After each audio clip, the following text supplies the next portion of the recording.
नमस्कार शेतकरी मित्रांनो, प्रयोगशील शेतीमध्ये सर्वांचं स्वागत आहे.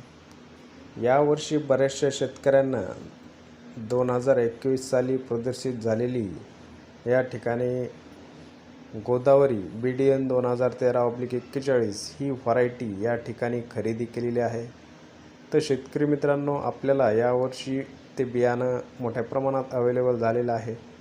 तर या ठिकाणी आपण 2022चा अनुभव आपल्या चॅनलवर शेअर केलेला आहे की त्या व्हरायटीला आपल्याला कशा पद्धतीने फुलधारणा झालेली होती, शेंगा कशा पद्धतीने लागलेल्या होत्या.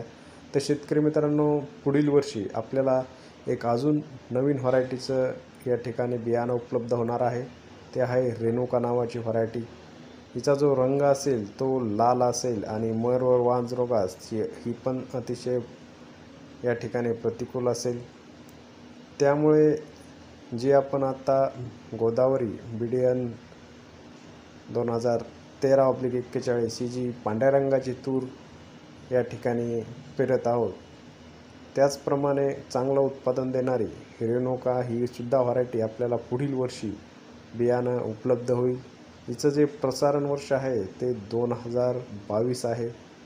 आणि ज्या शेतकऱ्यांना लाल तूर लावायची असते तिला आपल्या विद्यापीठातर्फे या ठिकाणी पुढील वर्षी बियाणं उपलब्ध होईल असं या ठिकाणी सांगण्यात आलेलं आहे.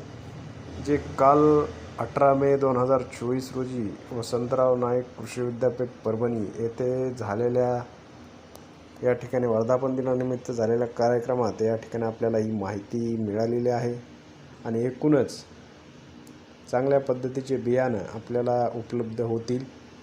तर शेतकरी मित्रांनो, तुरीचं नियोजन करताना अतिशय चांगल्या प्रकारे नियोजन करा. आपल्या चॅनलवर देखील आपण जे वेगवेगळे वाहनं लावलेली आहेत त्याचे अनुभव शेअर केलेला आहे. आणि त्याचबरोबर तुम्ही जर गोदावरी व्हरायटी यावर्षी प्रथमच लावत असाल तर त्याबद्दलचा आपण 2022मध्ये जे लागवड केलेली होती तो अनुभव देखील या ठिकाणी आपण आपल्या चॅनलवर शेअर केलेला आहे. त्याचबरोबर जे शेतकरी BDN या ठिकाणी 711 असेल, 716 असेल, त्याचबरोबर इतर प्रायव्हेट कंपन्यांच्या निर्मलच्या या ठिकाणी निर्मल दुर्गा असेल, दुर्वा असेल, त्या ठिकाणी वेगवेगळ्या व्हरायट्या ज्या तुम्ही लावत आहात, अशा वेगवेगळ्या व्हरायटीचा प्रयोग देखील आपण या ठिकाणी केलेला आहे. त्याचबरोबर त्याला उत्पादन किती येतं आणि आपल्याला त्या ठिकाणी नियोजन कसं करून कितीपर्यंत उत्पादन आलेलं आहे असे वेगवेगळे व्हिडिओ आपल्या चॅनलवर आलेले आहेत. त्यामुळे नवीन असाल तर चॅनलला सबस्क्राईब करून संपूर्ण व्हिडिओ बघू शकता.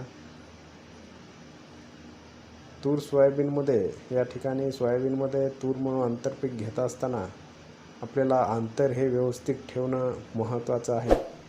नाहीतर या ठिकाणी आपल्याला उत्पादनात एक घट येत असते.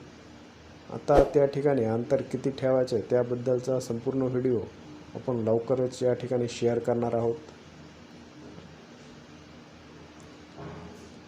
तुरीला जे महत्त्वाचं असतं त्या ठिकाणी फवारणी नियोजन हे खूप महत्त्वाचं असतं आणि त्या नियोजनावरच आपल्याला उत्पादन हे येत असतं. त्यामुळे योग्य ते नियोजन करा.